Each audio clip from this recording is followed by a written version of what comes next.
Today, I'm going to present my PhD research on deep reinforcement learning methods for autonomous driving safety and interactivity.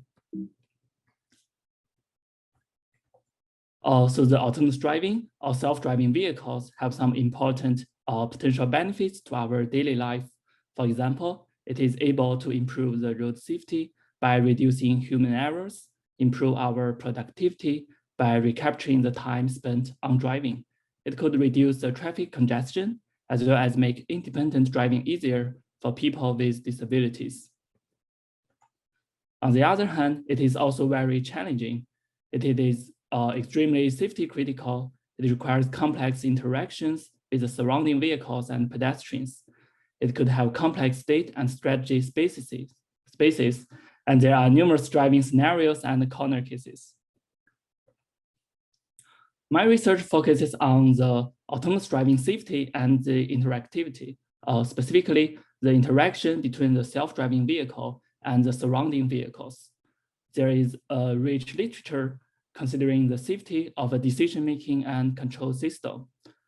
At the development stage, the analytical methods have applied safety losses and constraints, as well as minimax or max-min optimization to guarantee the worst-case performance.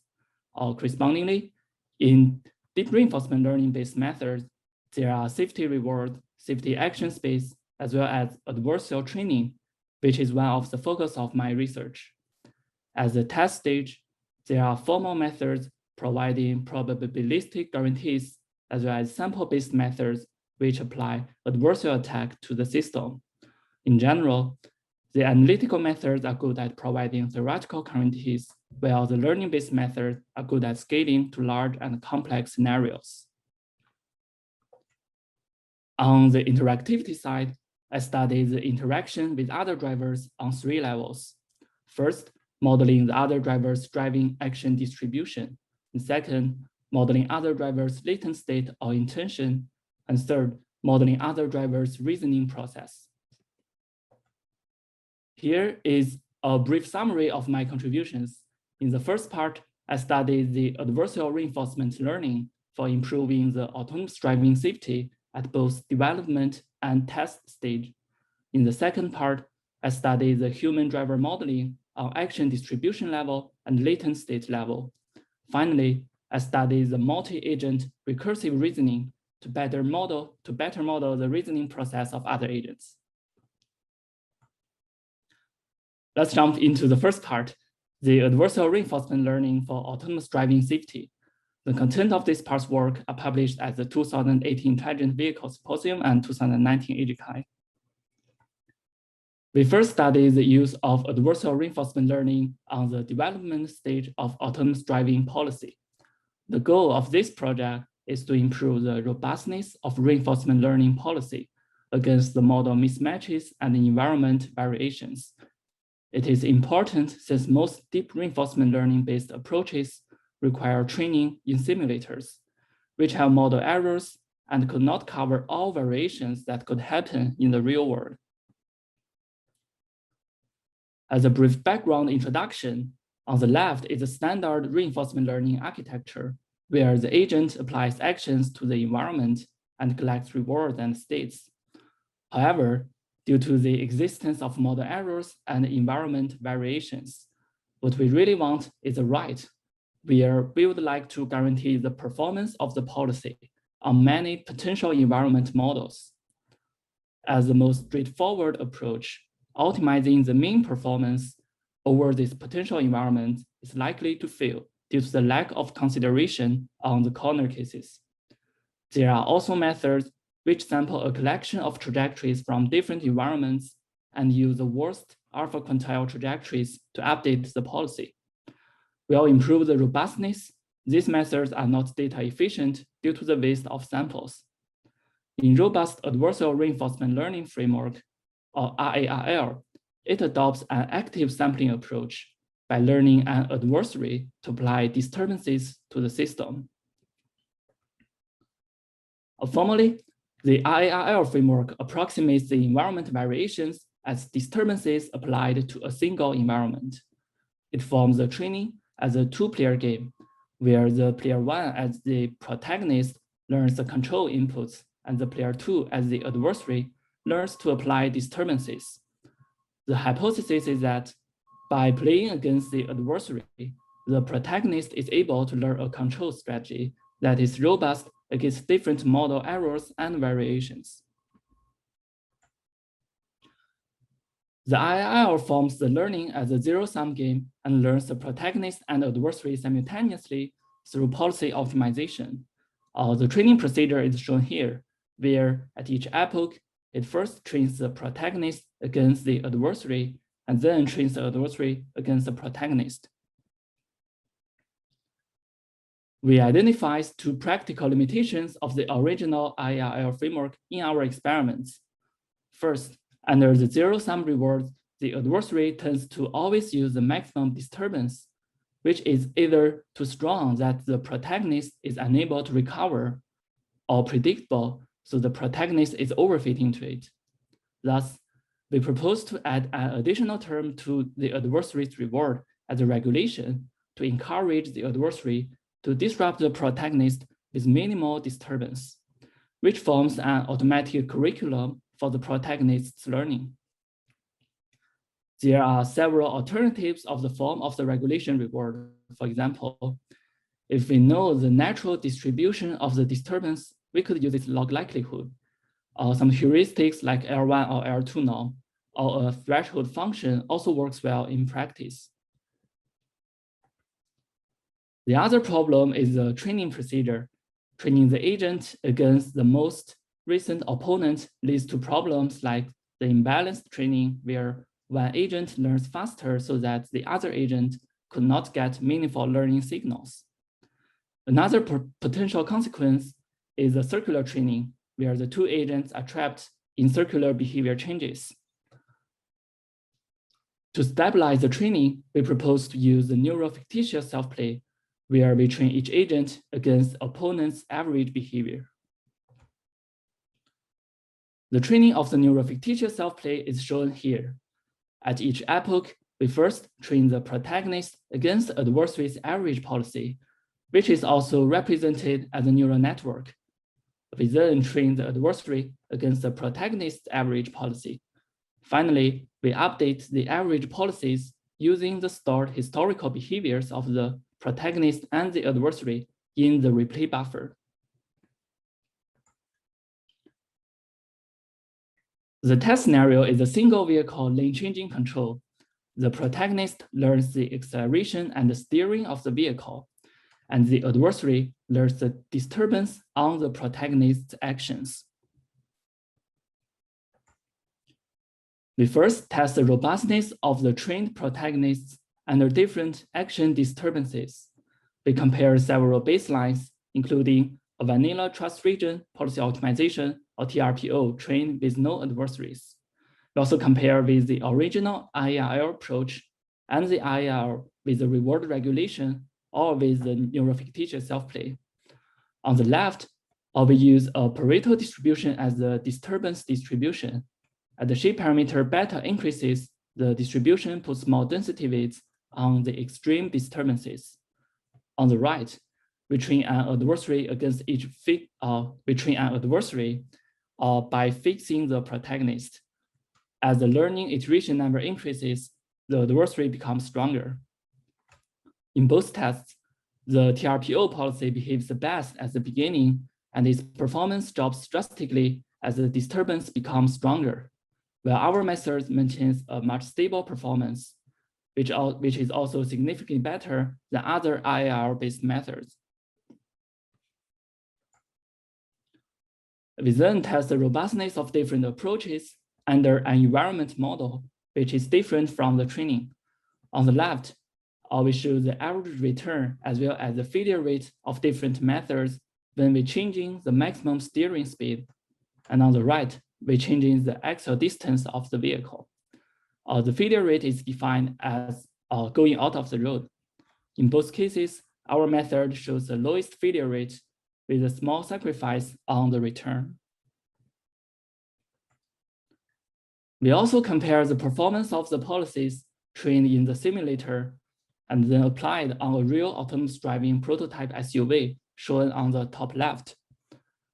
On the top right, we show the trajectories using a model predictive controller, which is tuned on the vehicle as a benchmark. The bottom plots show the trajectories controlled by the reinforcement learning-based policies. So the two dashed lines are the original center of the lane and the center of the target lane. Our method shows the smoothest trajectory compared with other learning-based policies. In summary, in this part of the work, we found that learning disturbances through a competitive game helps smoother transfer of control policies learned in simulators to real vehicles against model mismatches and environment variations. The learning in such games needs to be carefully designed and guided to be stable, where we found that the adversary regulation and neurofictitious self-play help. Next, we would like to talk about the application of deep reinforcement learning methods in the system test stage. Specifically, we would like to first introduce the adaptive stress testing framework. The goal of AST is to find the most likely failures of a stochastic system. It forms this problem as a Markov decision process.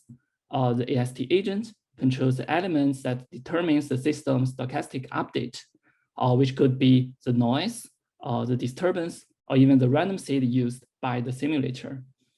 The reward function encourages the agent to find the most likely failure trajectory.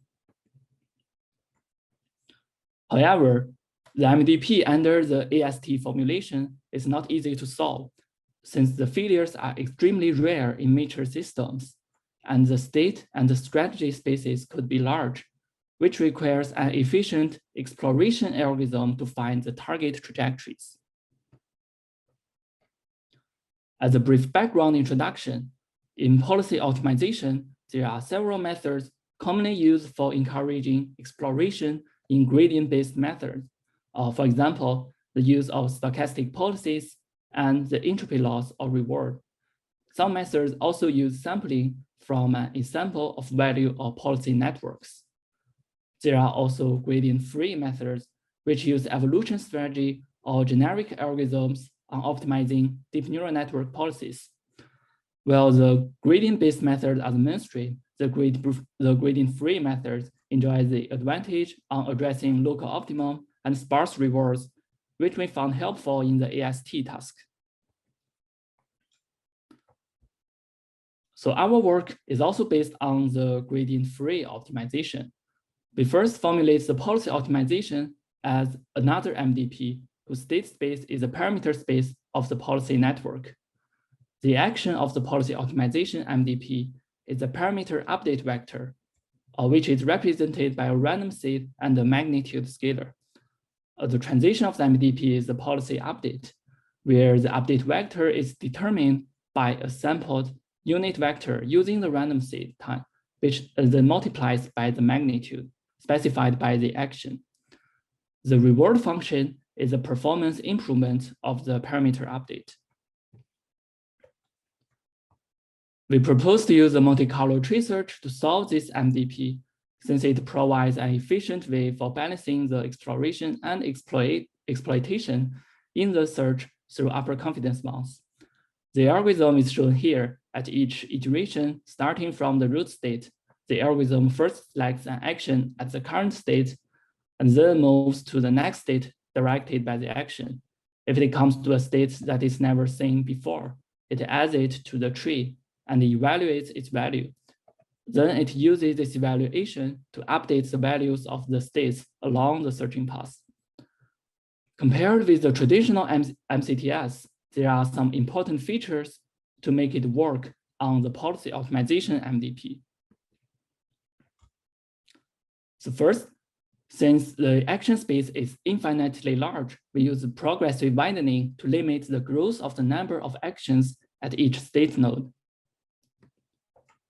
And then randomly updating the neural network parameter could result in dramatic behavior change. Or to limit the search of a subtree in certain strategy space, we use a technique called the safe mutation to calculate the update magnitude, limited by the performance divergence, which is defined as the mean square difference between the new and the old network's outputs conditioned on the sampled trajectories.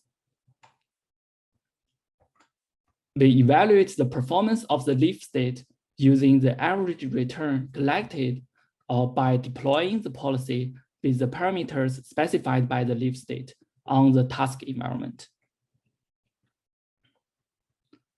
Since there's a large performance variance between different parameter update actions, even from the same state, at the value backup, instead of using the running average estimate, we use the best action to estimate the node value. We first compare different approaches in an autonomous driving adaptive stress testing task. Here, the Blue Eagle vehicle is tasked to complete a lane change with the presence of 4 surrounding vehicles. The control policy of the Eagle vehicle is trained through the trans-region policy optimization with random initial positions of surrounding vehicles and Gaussian noises on their behaviors. The trained policy is then tested under the AST framework to find potential failure cases. The AST agent controls the initial positions as well as the action noise of the surrounding vehicles. We compare the multi-color tree search for policy optimization, or MCTS-PO, with the traditional MCTS, which is originally proposed to solve the AST problem, as well as the gradient-based and gradient-free policy optimization baselines, where we found that the MCTS-PO shows the best performance.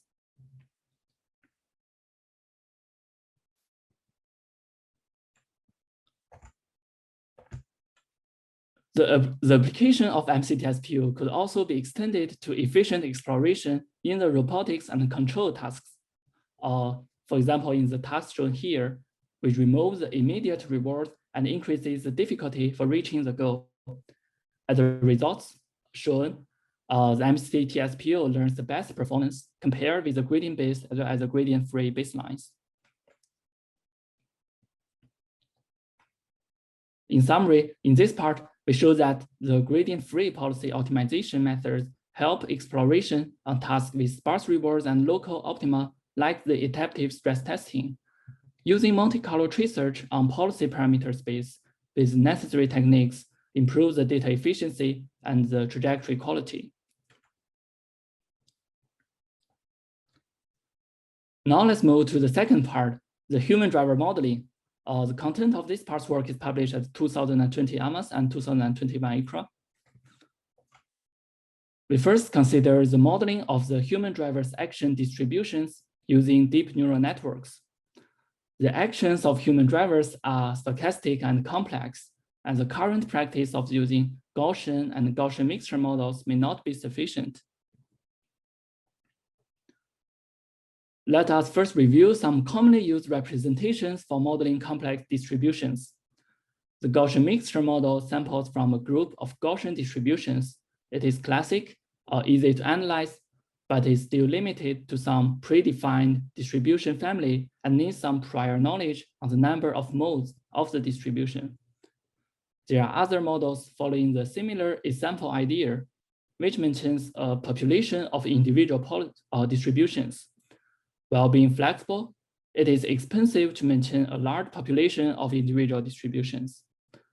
There are also latent models like the variational autoencoders, which first samples a latent variable from a base distribution and then samples the output condition on it. These models do not have a tractable marginal distribution or a marginal probability density, which limits their combination with the reinforcement learning methods. We propose to use the normalizing flow models as a policy representation by conditioning its output on the states or observations. The idea of flow model is to transfer a latent variable sampled from a simple distribution to a complex distribution through a series of invertible transformations. There are some special designs on each layer of the transformation to make the forward and inverse calculation as well as the probability calculation efficient. So we use the real MVP as our base flow models. The computation graph of the proposed conditional flow policy is shown here. At each layer, half of the latent state units goes through a scale and translation function conditioned on the other half of the latent state units and the states. So by doing this, as a reverse calculation, the original scale and the translation is easy to calculate since half of the latent state units are unchanged and the states are known as the input. The density calculation is also efficient since the Jacobian of the transformation is a triangular matrix.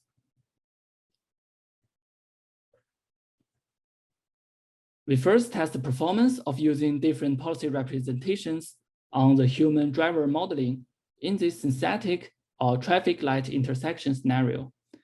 As the light turns from the green to yellow, drivers could have different behaviors like accelerating to pass the intersection or decelerating and waiting at the intersection. They also have different response delays to the traffic light. We train different policy representations through behavior cloning on the simulated multimodal expert trajectories. And the sampled actions are shown here on the left. The flow policies best captures the different modes in the expert trajectories.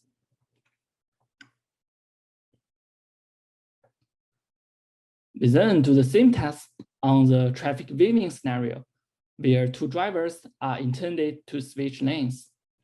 The expert trajectories are collected from real human drivers.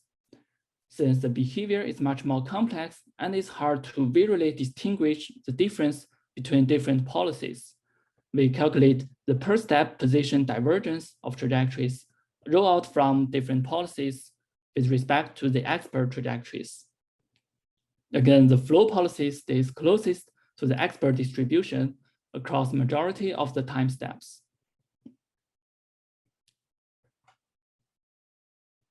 To summarize, in this part, we show that the common practice of using Gaussian and Gaussian mixture models for action distributions could be insufficient for tasks requiring complex stochastic behaviors, while the flow models provide a powerful and flexible policy representation for the human driver modeling.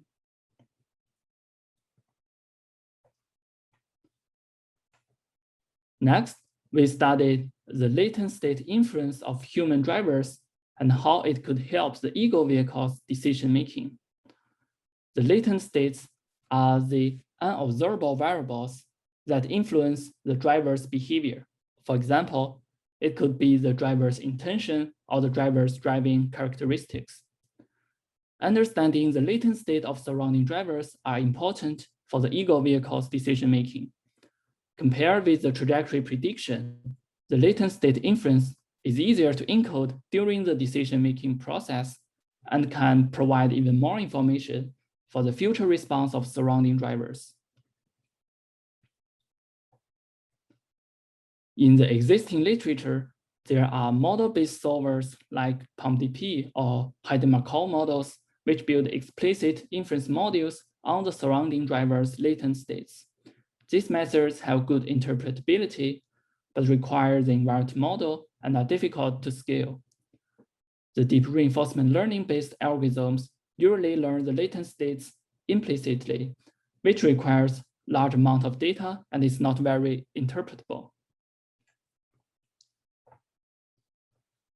In this work, we propose to explicitly learn the latent inference under the reinforcement learning framework through an auxiliary latent inference task. Assuming the surrounding driver's behavior is conditioned on both the physical states and the latent states, and the latent states are known during the training time and unknown at the test time. Thus, we could use a supervised learning to train the latent inference module through the data collected during the reinforcement learning exploration.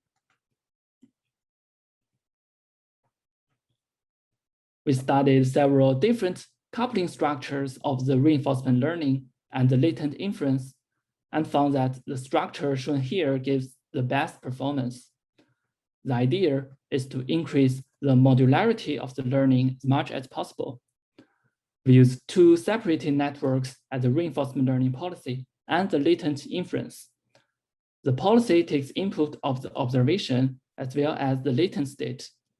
At the training time, the ground truth latent states are fed into the policy. And at the test time, we use the latent states inferred from the latent inference module. The policy and the latent inference module are trained separately through the policy optimization and supervised learning. Inferencing the surrounding driver's latent states requires an efficient encoding of the traffic scenario. The encoding structure needs to be able to handle the changing number of surrounding vehicles, the complex local interactions between them, as well as their driving histories. We use the graph neural network to process the spatial relationships of different drivers. And we use a shared recurrent neural network to encode the temporal progression of each vehicle. So combining them together, we have this spatial temporal graph neural network with a 3-layer structure. The bottom recursion neural network encodes the individual driving history of each vehicle. Then the middle graph neural network layer models the spatial interactions. Then the top recurrent neural network layer then summarizes both the spatial and the temporal information for each vehicle, whose output is then used for the latent inference of vehicle control. The experiment scenario is a free T-intersection as shown in the right. The Blue Eagle vehicle is tasked to make a right turn. The surrounding drivers have a binary latent state of either aggressive or conservative. The policy only gets a noisy observation on the physical states of the surrounding vehicles. The action space is the target speed of the Eagle vehicle, which is tracked by a low-level controller.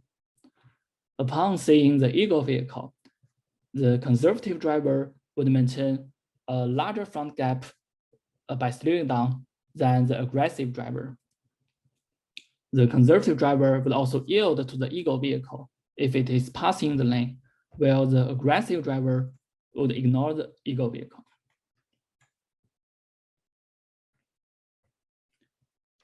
We first compare the performance of different coupling structures between the reinforcement learning module and the latent inference module. The baselines are, so first, a vanilla proximal policy optimization with no latent inference. And second, a shared structure where the two modules share the same encoder and train with different optimizers. And third, a coupled structure where the two modules share the same encoder and the optimizer. And then our proposed structure with the separated modules. The reinforcement learning success rate are shown on the left, and the inference accuracy are shown on the right. On both tasks, the proposed structure gives the best performance.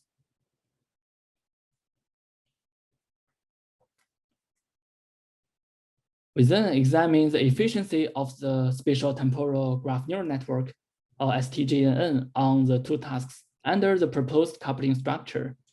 Three network structures are compared here. So the red curve represents both modules using the LSTM, which is a recurrent neural network. And the gray curve represents both modules using the STGNN network. And the yellow curve represents a hybrid structure, where the reinforcement learning policy uses the LSTM and the latent inference module uses STGNN. On the right, we first notice that the STGNN gives a much better inference accuracy than the LSTM.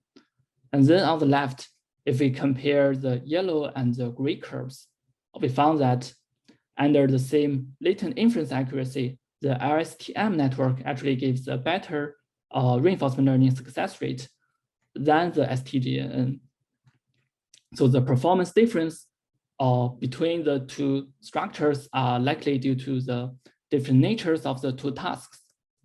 The latent inference task is a more decentralized task where the network needs to infer the latent state of each driver according to their local relationships. And the reinforcement learning task is more centralized on the ego vehicle, where the LSTM network is more efficient with the same number of parameters. Overall, the hybrid network with the proposed separate coupling structure gives the best performance on both tasks.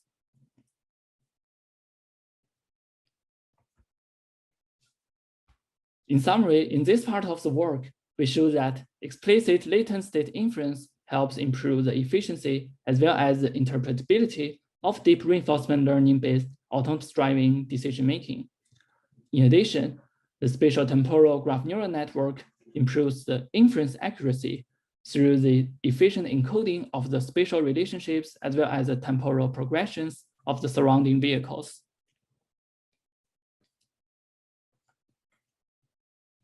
The last part of my work is on the recursive reasoning in the multi-agent reinforcement learning. The recursive reasoning here stands for each agent recursively reasoning the other agent's reasoning process. So the goal of this work is to improve the convergence and efficiency of multi-agent reinforcement learning.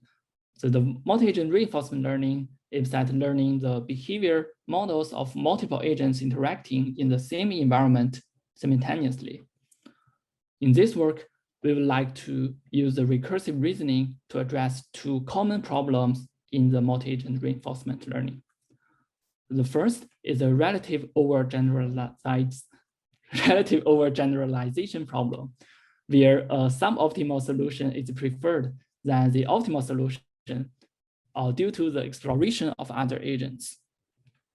And the second problem is the oscillatory learning, where the best response of an agent oscillates given the opponent's current strategy, and the learning is trapped in the circle.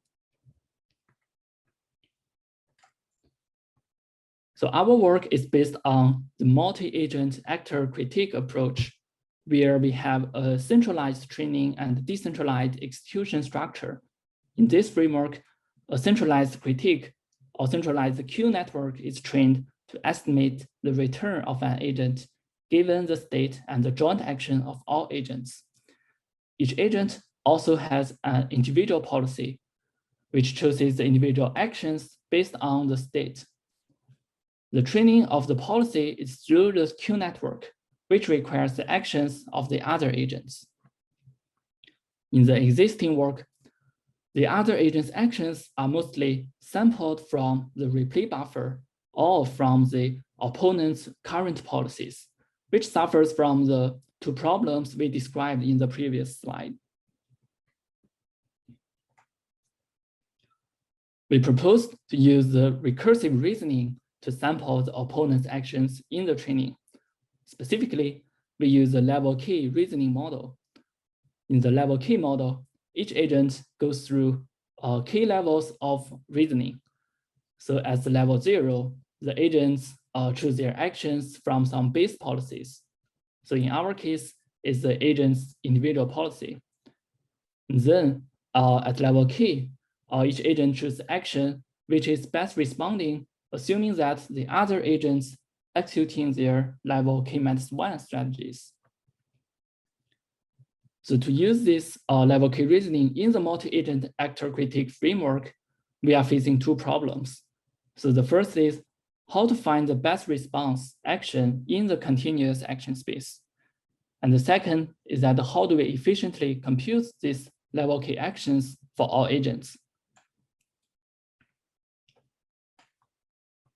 So we use a central actor to approximate the best response of the agents given their opponent's actions.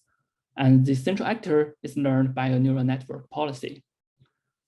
When calculating the recursive responses of agents, we identified a graph message passing structure between the central actors, which we call it the recursive reasoning graph, or R2G in short.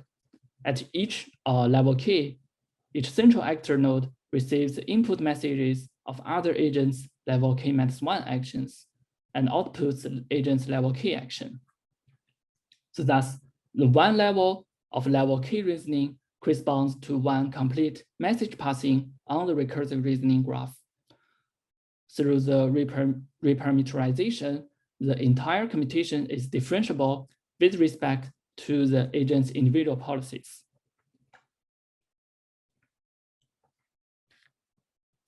So then the individual policies of each agent is trained through the Q network, where the opponent's actions are sampled from the recursive reasoning graph. The Q networks and the central actors are trained using the actions stored in the replay buffer. This figure illustrates the training of the policy. So the level 0 actions are first sampled from the individual policies and then fed into the graph formed by the central actors to get the level K actions. And then the level K actions and the policy actions are fed into the Q networks to get the Q values, which are part of the policy losses.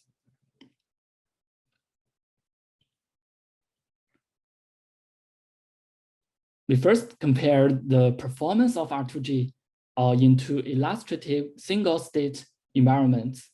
So in the following experiments, the R2G all uses the level 1 recursion, as we found that the higher level recursions doesn't improve the performance significantly. So the first environment is a continuous 2-player zero-sum game. So the rewards of the player 1, given the actions of player 1 and player 2, are shown in the left.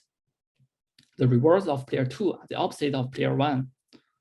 So if we're looking at the reward structure of this game, so if the player 1 plays a positive action, and then the best response of the player 2 is to play the negative one. And then the best response of the player 1 is to also play the negative one. But then the player 2 will change its strategy to play the positive one. And the two players would update their strategies circularly. So this is the previously mentioned the auxiliary learning problem, when the learning only considers opponent's current strategy. This behavior indeed shows up as shown in the top right, where we plot the strategies of the two agents at each learning iteration. So the learning converges to some random position if it samples opponent's action from the buffer during the policy training. And the learning oscillates if we sample the opponent's actions from their current policies. And the R2G agent, on the other hand, is able to predict the potential response change of the opponents and thus converge to the equilibrium point.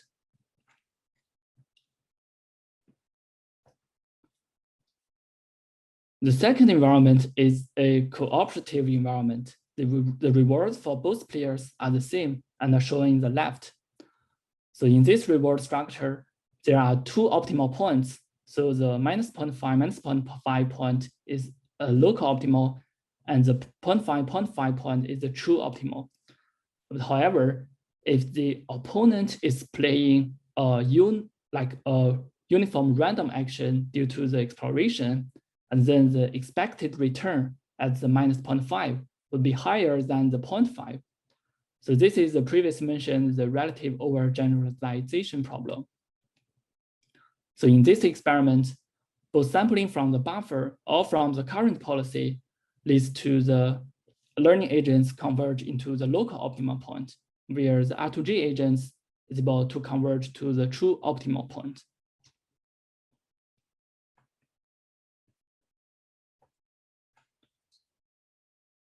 We then compare the performance of R2G with several state-of-the-art multi-agent reinforcement learning baselines on some more complex multi-agent, multi-step games.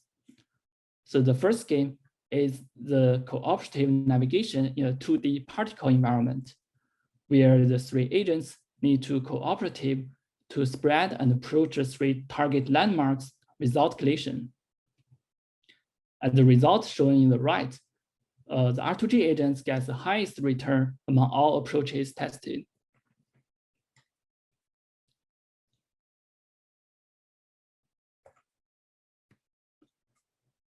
We then test the different approaches on the competitive robot sumo environment, where the two robots are trying to push each other out of the platform. So the first environment uses two 4-leg robots. The right plot compares the return of a baseline and the R2G playing against the same opponent, where the R2G agent's return is indicated in red. So in all these comparisons, the R2G agent wins by getting a higher return.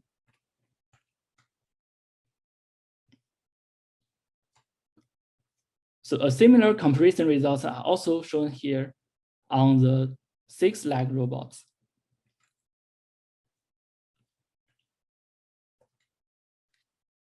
So in summary, in this part, we show that the recursive reasoning model helps multi-agent reinforcement learning agent develop better strategies in scenarios requiring complex interactions between the agents. The central actor and the recursive reasoning graph enables the efficient learning and sampling of the recursive responses of the agents.